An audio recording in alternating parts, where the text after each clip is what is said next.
The battle on Veyara had been going for 3 days without pause. Smoke hung over the ruined city like a dark blanket, and the ground shook every few minutes from distant explosions. Sergeant Ethan Cole crouched inside the makeshift repair bay, his hands busy sorting tools. He was one of the few human engineers stationed with the Valrathi Empire's frontline forces. Most humans never got this close to the Valrathi. Tall, armored warriors with a reputation for being impossible to intimidate. Ethan's orders were simple: keep the armor functioning. If a Valrathi warrior's suit failed in battle, they usually didn't survive long. The tent flap opened with a metallic rustle.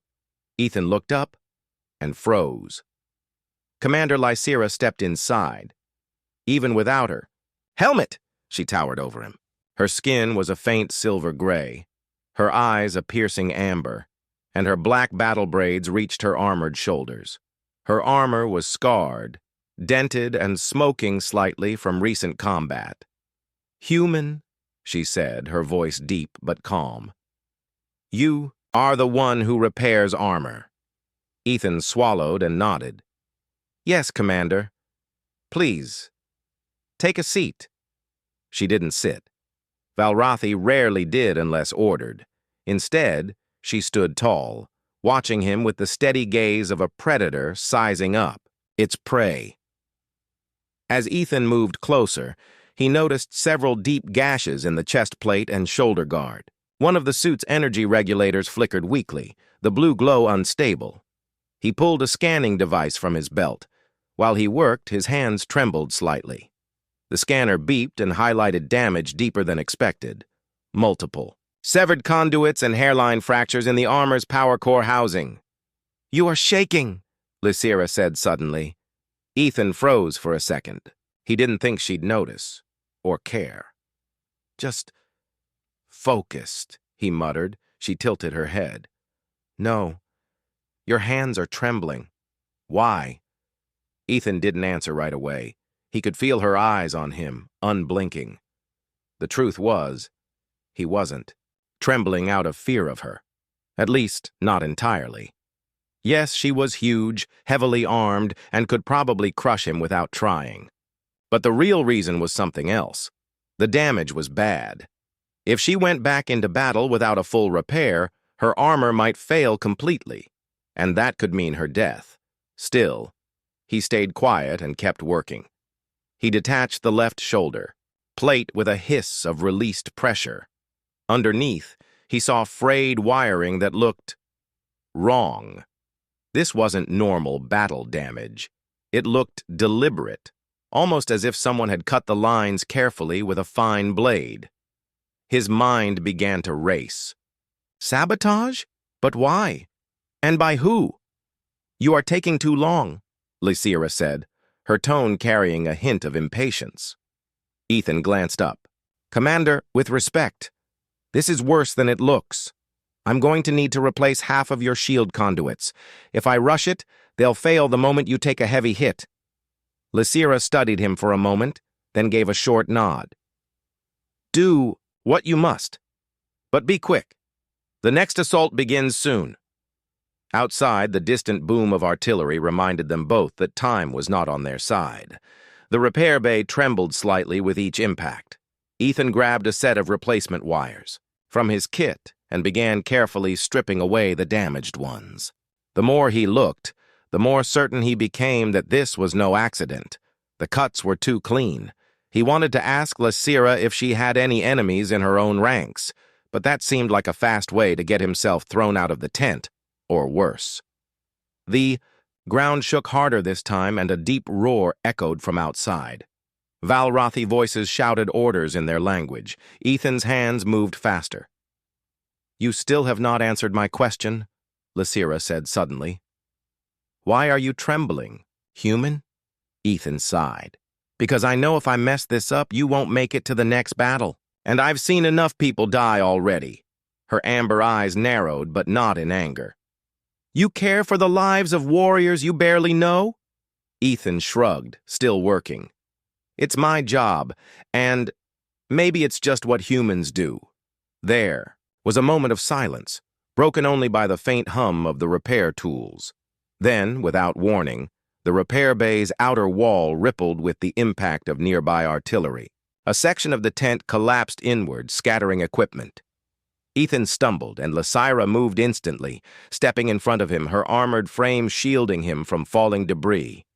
"Keep working," she ordered, her voice firm. Ethan's heart raced, but he steadied his hands. With her standing guard like an unbreakable wall, he worked faster, reconnecting the final conduits and sealing the housing. Sparks hissed briefly before the power regulator's glow returned to a steady blue. "It's stable," he said, stepping back. "But this is only a temporary fix. You'll need a full overhaul soon." Lysira glanced at the repaired section, then back at him. "You worked under fire without hesitation. Perhaps your trembling is not weakness after all." Before Ethan could reply, a Valrathi messenger ducked into the tent. "Commander, the next wave approaches." Lysira's gaze lingered on Ethan for a heartbeat longer. Then she turned and strode out, her repaired armor catching the light of the burning sky. Ethan watched her go, still wondering who had wanted her armor damaged, and how long before they tried again. The next morning, the sky over Veyara was still dark with smoke. The battle had slowed for now, but the low rumble of distant weapons never stopped. Inside the repair bay, Ethan worked alone, checking over damaged armor pieces brought in overnight. His thoughts kept drifting back to Commander Lysira's suit. The damage he'd seen yesterday wasn't normal. It wasn't caused by shrapnel or plasma fire. It was precise, careful, intentional. Ethan wasn't a soldier, but he knew enough to recognize sabotage.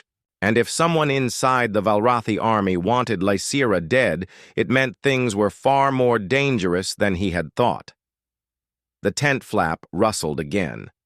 Lysira entered, her tall frame casting a shadow across the workbench. She still wore her armor, the sections Ethan had repaired holding steady. "You fixed it well," she said without preamble. "It held through the night's skirmish." "That's good to hear," Ethan replied, forcing a smile. "But it's still only a patch. If we don't replace the entire regulator core soon, the suit could fail when you need it most." Lysira tilted her head slightly. "You seem concerned for my survival." Ethan's hands stilled for a moment. "Like I said before, I've seen enough people die. I don't plan to add you to that list." Her amber eyes studied him, but she didn't push further. Instead, she removed her shoulder armor and placed it on the workbench. "Do your deeper repair. I will allow you full access." That caught Ethan off guard. Valrathi warriors were extremely protective of their armor. Allowing someone inside the inner layers, where personal neural link systems were connected, was almost unheard of. "You sure?" he asked. "Yes," she said simply. "You earned it." Ethan got to work. He removed the damaged plates, revealing the internal systems. The neural interface nodes pulsed faintly with light, matching Lysira's heartbeat. As he traced the lines, he found more of the same problem. Wires cut at angles, shielding modules loosened, even a small data chip placed near the core that didn't belong there. He frowned. "Commander, did you install this chip?" Her eyes narrowed. "No." "That's what I thought," Ethan muttered. He carefully removed it with a pair of insulated tweezers. The chip was small, but his scanner showed it was capable of sending remote shutdown commands to the armor. Whoever placed it could have disabled her in the middle of battle. "Someone wanted you to fall," Ethan said, keeping his voice low. Lysira didn't flinch. "I suspected as much, but now I have proof." Ethan looked up sharply. "You suspected?" Her jaw tightened. "There are rival commanders. Some think I do not deserve my position. Others see my alliance with humans as weakness." The thought made Ethan's stomach knot. If they were willing to risk losing a battle just to remove her, then they were more dangerous than the enemy outside. Before he could respond, a deep boom echoed from beyond the base. Shouts rose outside. Lysira glanced toward the tent flap. "Enemy artillery! They are testing our walls again." She stayed by the workbench as Ethan continued to strip out the compromised parts. His hands moved quickly but carefully, reconnecting circuits with fresh lines, sealing conduits with human-made fusion tape, something faster and stronger than standard Valrathi methods. "Your repairs are strange," Lysira remarked. "Not the same as our engineers." "Yeah," Ethan said with a small grin. "That's because human engineers cheat. We make things work with whatever we've got." Her lips curved in what might have been the ghost of a smile. "Perhaps that is why you survive on such a dangerous world." Another shell exploded nearby, rattling the tent poles. Ethan steadied himself and kept working. He was almost finished when a low hum came from the scanner. Another hidden fault, deep in the shield generator's housing. "This is bad," he muttered. "The generator's been tampered with, too. If I don't fix this, your shields will fail in under 5 minutes of heavy fire." "Then fix it," Lysira said firmly. "I will guard you." She stepped away from the bench and drew her sidearm, scanning the tent's entrance while Ethan worked. Every time the ground shook, he felt her presence like a wall behind him, solid and unwavering. Minutes passed in tense silence. Then, just as he finished sealing the final connection, a sharp crack rang out, not from outside, but from within the camp. Ethan froze. That was a gunshot. Lysira's eyes narrowed. "Assassins!" She moved to the entrance in a blur of motion. Outside, shouts turned to screams. Valrathi voices barked orders. Ethan could hear footsteps pounding toward the repair bay. He grabbed a small plasma cutter, the only weapon he had, and backed up. 3 figures burst in. They were Valrathi, but their armor bore no command markings. Assassins, just like Lysira said. Lysira met them head-on. The first fell with a crushing blow from her armored fist. The second tried to rush past her toward Ethan, but she blocked him with a swift kick that sent him sprawling. The third managed to fire a shot that glanced off her repaired chest plate, the very section Ethan had fixed yesterday. Ethan ducked behind the bench as Lysira fought. The air was filled with the hiss of plasma, the clang of metal, and the deep roars of Valrathi battle cries. Within moments, all 3 assassins were down. Lysira turned back to Ethan, her breathing steady. "Are you hurt?" "No," Ethan said, lowering the cutter. "But I think I just found another reason to finish your repairs fast." She stepped closer, her armor still glowing faintly from the strain. "And I have found another reason to keep you alive, human." Ethan met her gaze. "Then I'd better get back to work." Outside, the camp was still in chaos, but inside the repair bay, the human engineer and the alien commander understood one thing. This was no longer just about fixing armor. Someone inside their own ranks had declared war on them both. The camp was quieter by evening, but the air still smelled of smoke and scorched metal. The assassins' bodies had been taken away, and the surviving soldiers kept their distance from Ethan and Lysira. Word of the attack had spread quickly, but so had the rumor that the human engineer had stood his ground under fire. Ethan sat on a crate outside the repair bay, sipping from a dented canteen. His hands were sore from hours of work, but the armor repairs were almost finished. Still, the memory of those cleanly cut wires and the hidden chip weighed heavily on his mind. He didn't notice Lysira approach until her shadow fell over him. "You work hard," she said, her deep voice breaking the silence. "It's kind of my thing," Ethan replied, standing up. "I have decided something," Lysira continued. "You will come with me to my quarters. There are repairs I will only allow you to make there." Ethan blinked. "Your quarters?" "Yes." Her gaze was steady, unblinking. "No other hands will touch the inner core of my armor. Only yours." Ethan hesitated. He'd heard the stories. Valrathi warriors didn't just let anyone into their private quarters. For many of them, it was like letting someone into their mind. But this was also a chance to dig deeper into the sabotage. "All right," he said finally. "Lead the way." Lysira's quarters were located inside one of the fortress's reinforced towers. The walls were made of dark metal that shimmered faintly, and every corridor was guarded by heavily armed sentries. Ethan felt the weight of their eyes as he followed her. When they reached her door, she pressed her palm to a scanner. The massive door hissed open, revealing a room unlike anything Ethan had seen before. The quarters were dimly lit, the walls lined with weapon racks and glowing data screens.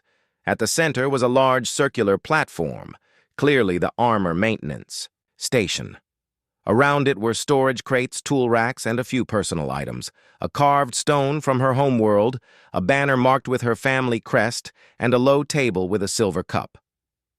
"This is impressive," Ethan said quietly. "It is functional," Lysira replied. "Remove the chest plate and begin your work." Ethan stepped onto the platform and waited as she removed sections of armor. Without the plates, he could see the exposed inner core, the true heart of Valrathi battle gear. It pulsed faintly with light, matching her breathing. He ran his scanner across the components. Immediately, more red warnings appeared on the display. "This isn't just surface sabotage," Ethan said grimly. "Someone's been inside the core before. Recently." Lysira's jaw tightened. "I suspected my enemy had long arms. Now I know." Ethan crouched, working carefully to replace the damaged shield capacitors. Human-made fusion tape held the circuits in place as he swapped out the corrupted data ports. As he worked, Lysira moved to a table and poured water from a tall jug into a cup. "You humans use different materials," she observed. "Faster. Less elegant, but effective." "Elegance overrated when things are trying to kill you," Ethan replied with a faint grin. "We make things work with what we have. Sometimes that means using parts from completely different tech." Her lips curved slightly, a Valrathi smile, subtle but genuine. "You sound like you enjoy defying rules." "Only the stupid ones," Ethan said without looking up. For a few minutes, the room was quiet except for the hum of tools. Then Ethan spoke again, his voice lower. "Commander, whoever planted that chip, they had to know your armor systems inside out. This isn't an outsider's work." "I know," Lysira said simply. Ethan paused. "And you're okay with me knowing that?" "You have already risked your life for mine," she said. "That earns you truths others would not hear." Her words settled heavily in the air. Ethan didn't answer right away, focusing instead on locking the new shielding into place. But deep down, he felt the start of something he couldn't name, a connection, maybe even trust. He finished the core repairs and stepped back. "All right, that's the last of the sabotage I can find. Your armor's stronger now. Faster response time, better shield endurance." Lysira stepped onto the platform and reattached the plates herself, the smooth clicks of locking mechanisms echoing in the room. When she was done, she flexed her shoulders, testing the movement. "It feels different," she said slowly. "Lighter, quicker. That's because I rerouted some of the energy flow. Your suit won't waste power on redundant cycles anymore," Ethan explained. Lysira regarded him with those piercing amber eyes. "You change my armor, my systems, and perhaps my mind." Ethan blinked. "Your mind? You are not like the others," she said. "Most humans I have met shrink from us. You trembled, yes, but you did not run. You act as if my survival matters as much as your own." He shrugged. "Maybe it does." Before Lysira could respond, a sharp tone rang out from one of the wall panels. A message scrolled in glowing letters. "Enemy assault imminent. All commanders to the front." Lysira's expression hardened. She picked up her helmet and locked it into place with a hiss. "We will speak later. For now the battle calls." Ethan stepped back from the platform. Try not to get your armor wrecked this time. I just fixed it. For the first time, he thought he saw her smirk beneath the helmet's shadow. Then keep the tools ready, human. I may have need of them. And you. With that, she turned and strode from the room, the sound of her armored boots echoing through the corridor. Ethan watched her go, feeling a strange mix of pride and worry. He didn't know it yet, but this was the start of something that would pull him deeper into Valrathi politics, and closer to danger than he'd ever been before. The fortress shook as artillery pounded the outer walls. The warning sirens wailed through the corridors, and squads of Valrathi warriors rushed past Ethan, their armored boots hammering the metal floors. Ethan stood in the corner of the command prep room watching Lysira speak to a group of her officers. Her voice was sharp and commanding, cutting through the chaos. But as he observed the group, Ethan noticed something unsettling. One of the officers, a tall Valrathi with a scar across his jaw, kept glancing toward Lysira's back.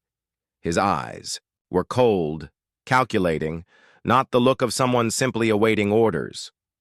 Ethan's stomach tightened. After seeing the sabotage in her armor, he no longer believed in coincidences. When the officers dispersed, Lysira turned to him. The shield lines at the east wall are failing. I need you at the repair station. We may have wounded soon, and my armor must remain battle-ready. Ethan nodded, but lowered his voice. Commander, one of your own just looked at you like he wanted you dead. Her amber eyes narrowed. Describe him. Tall, scar on his jaw. He stood to your left. She exhaled slowly. Commander Varkas. He has opposed me since my promotion. Do you trust him? Ethan asked. I trust him to want my position, Lysira said flatly. Which means I trust him to betray me if given the chance. That wasn't exactly comforting. Back in the repair bay, Ethan prepped tools in case Lysira returned with damage. Outside, the sounds of battle grew louder, the low thrum of energy weapons, the thunder of impact cannons, the distant screams of the wounded. Minutes later, Lysira strode in, her armor splattered with dust and scorch marks. The shield lines. Hold for now, but the enemy pushes harder than expected. Ethan immediately began scanning her suit. You took a few hits. The shield integrity dropped to 70%. Can you fix it? Yeah, but you'll need to stay here for a few minutes. She stepped onto the repair platform without argument. That alone told Ethan how serious things were. Lysira hated being away from the fight. Ethan removed one of the shield conduits and frowned. This isn't from the enemy. Someone overloaded the regulator from inside the system. You were sabotaged again. Lysira's eyes darkened. Varkas. Before Ethan could respond, the tent flap burst open. 2 Valrathi soldiers stumbled in, but their weapons were already drawn. Assassins! Lysira barked. They opened fire instantly. Plasma bolts sizzled through the air. Lysira grabbed Ethan and shoved him behind the repair platform before charging the attackers. The confined space made the fight brutal.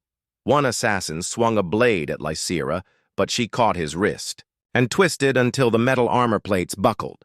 The other fired at close range, scoring a deep scorch mark across her chest plate, right over the section Ethan had repaired earlier. Ethan ducked low, scrambling for his plasma cutter. Commander, your shields are nearly gone. Then, make them return, she shouted, shoving one attacker into a wall hard enough to dent the metal. Ethan slid to the console and reconnected the damaged conduit, bypassing the fried circuits. Sparks flew as the system came back online. The shield indicator flared to 85%. Shields up, he called. Lysira drove her shoulder into the last assassin, knocking him off his feet. With one swift motion, she disarmed him and sent the blade clattering to the floor. Breathing heavily, she scanned the room. The 2 attackers lay unmoving, their weapons disabled. Ethan's heart was still pounding. That's twice in 2 days. Someone's tried to kill you in here. I'm starting to feel like your repair bay is cursed. Lysira ignored the comment, instead turning toward the bodies. They were Varkus's men. I recognize the markings on their armor. Then you know who's next on your to-do list, Ethan said grimly. Her gaze met his. If I strike without proof, I will be seen as dishonorable. But now, perhaps you can give me what I need. Ethan blinked. Me? I'm an engineer, not a spy. You are human, she said simply. They underestimate you. They do not see you as a threat, which makes you the perfect one. Ethan opened his mouth to protest, but she continued. Varkus will try again. He will make a move when I am in battle. I need you to finish these repairs and then... Watch him. Ethan hesitated. If I catch him in the act, what then? Then I will deal with him, she said, her voice like steel. They worked quickly to restore the last of the shield systems. Every few minutes, the ground shook with another distant explosion. Outside, shouted orders echoed as the battle raged. When the repairs were complete, Lysira stepped off the platform and checked her weapons. I must return to the front. Stay alert, human. This fight is not only outside our walls. I figured that out, Ethan muttered. She left without another word, her armored form vanishing into the chaos. Ethan stood in the silence that followed, staring at the scorch marks still smoking on the wall. He didn't know what would happen next, but one thing was certain. The war around them was nothing compared to the war inside these walls, and now, whether he liked it or not, he was part of it. The sun was hidden behind thick, rolling clouds. Thunder rumbled like a warning from the heavens. Kieran stood on the repair deck of the Veylan command ship, fastening the last piece of Arla's freshly repaired armor. His hands worked quickly, but his mind was already on the looming fight. Below them, the Veylan capital glowed with blue shield energy. Above, dark enemy ships approached, blotting out what little light remained. The war had come early. You will stay here, Arla said firmly, her silver eyes meeting his. This is not your fight. Kieran tightened the last bolt on her chest plate and shook his head. If I stayed behind every time someone told me it wasn't my fight, I'd never get anything done. She stared at him for a long moment, then gave a small, almost reluctant nod. Very well, but you will not leave my side. The alarms began to howl.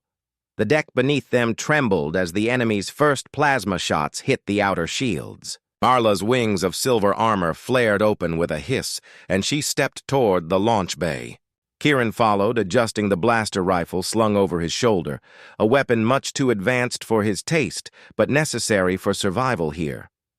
When they emerged into the launch area, dozens of Veylan soldiers were preparing for combat. Tall, elegant figures in full armor, their movements precise and swift. Kieran still stood out like a smudge of dirt on polished glass, but no one questioned his presence anymore. Not after the last mission. The first wave of enemy dropships broke through the clouds. Bright red streaks of their thrusters cut through the dark sky, heading straight for the capital. Arla raised her hand and her soldiers surged forward. The fight began in a roar of plasma fire and the crack of kinetic weapons. Kieran took cover behind a half-destroyed bulkhead, firing at the nearest dropship. His shots weren't perfect, but they slowed the soldiers spilling from the craft.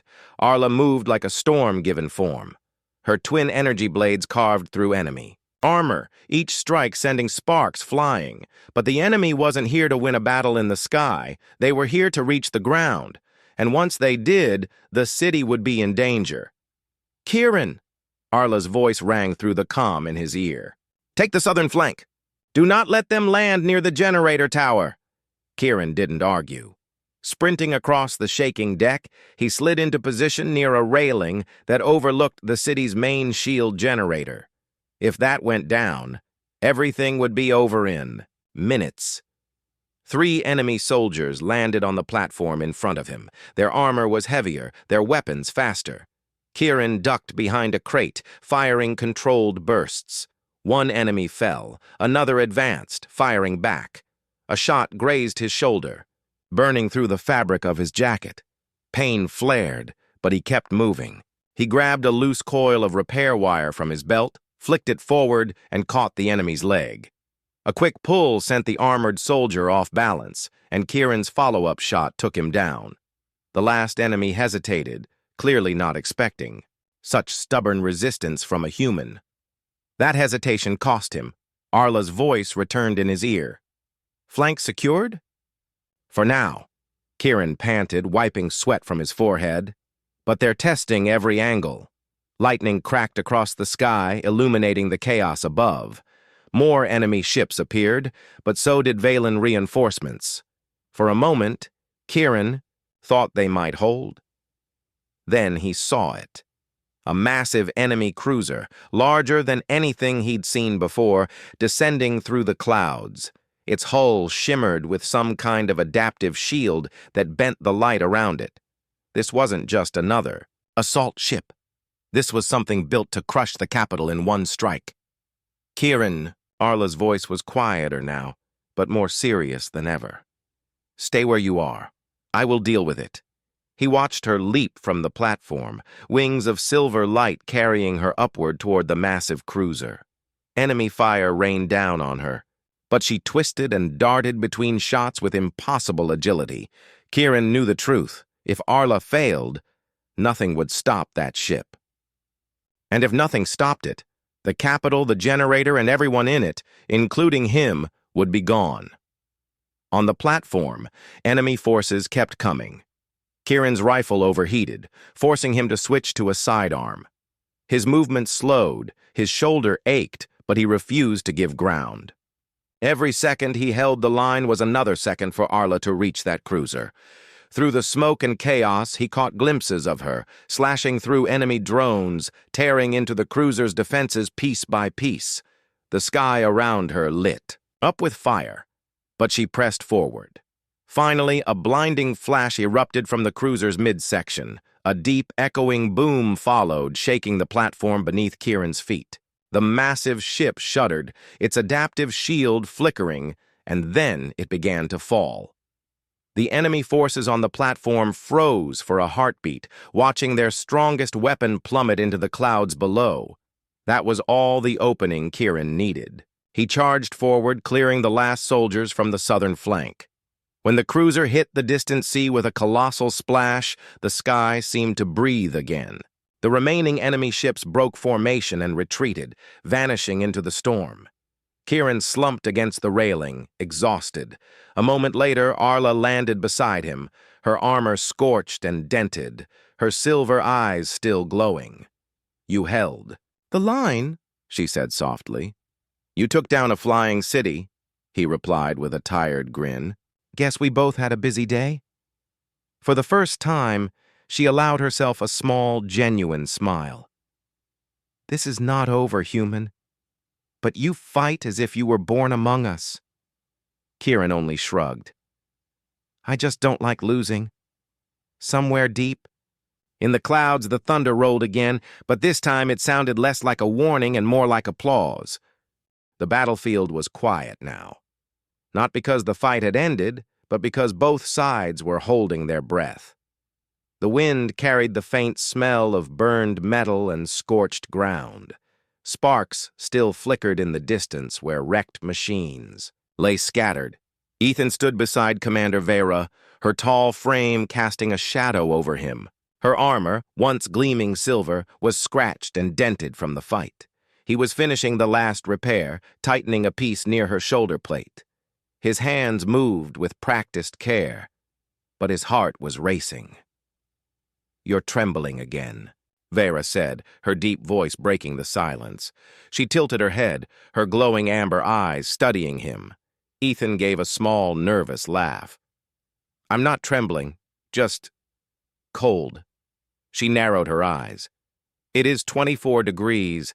That is not cold for humans," he sighed. "All right. Maybe I am trembling, but not because I'm afraid." Vera's gaze softened. "Then why?" Before Ethan could answer, a sudden explosion echoed from the valley below. The enemy's forces were regrouping. Their leader, the feared warlord Dravik, was still alive and angry. Vera's hand rested briefly on Ethan's shoulder. "Stay here. I will end this." But Ethan shook his head. "No, you can't go alone." "You are not a soldier," she reminded him. "Maybe not," Ethan replied, "but I've fixed your armor more times than I can count. I know its strengths and its weak spots, and I'm not letting you face him without someone watching your back." For a moment, she simply looked at him, this small, fragile human who stood in front of a war he could barely survive. And yet, something in his eyes told her he would not run. "Very well," she said finally. "Stay close, and do exactly as I say." They moved quickly down the rocky slope. The sky above was painted in shades of red and gray from the burning horizon. As they reached the center of the battlefield, Dravik appeared, towering, covered in dark, spiked armor. His voice was a low growl. So, the metal-clad warrior and her pet human return. Ethan bristled at the insult, but Vera spoke before he could. "This is no pet. This is my partner in battle." Dravik laughed the sound, echoing across the broken terrain. "Then you will die together." The fight began in an instant. Vera's movements were fast, precise, each strike aimed to break through Dravik's defenses. Ethan stayed just behind her, watching for any opening. Twice, Dravik's massive blade nearly struck him, but Vera's shield caught the blow each time. Still, Dravik was strong, too strong. His armor seemed to absorb even the hardest hits. Ethan's mind raced. Then he remembered something. During the last repair, he had noticed a slight flaw in the back joint of Dravik's armor design. "Vera! The back! Just below the right shoulder plate!" he shouted. She didn't question him. Instead, she shifted her stance, blocking a heavy strike before spinning behind Dravik. Her blade found the weak point Ethan had called out. The armor cracked. Dravik roared in pain, swinging wildly. Vera used the moment to strike again, deeper this time.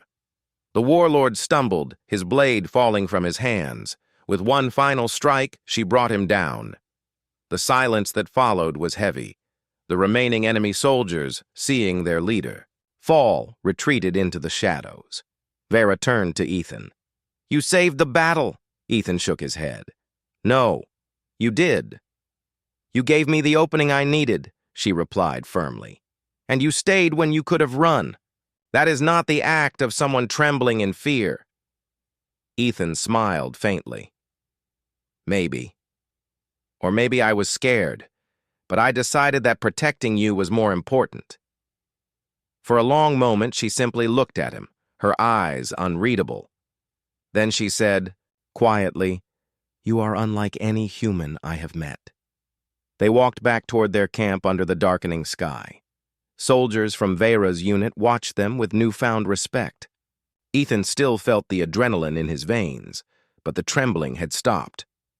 Later, as Vera sat beside the campfire with her repaired armor set aside, she asked again, "So tell me, why were you trembling when I first asked?"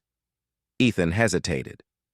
"Because I wasn't sure I belonged here, among warriors, among people like you. I thought I'd be seen as weak." Vera's gaze was steady. "Strength is not only in battle, it is in choosing to stand when you could fall. Today, you proved you belong."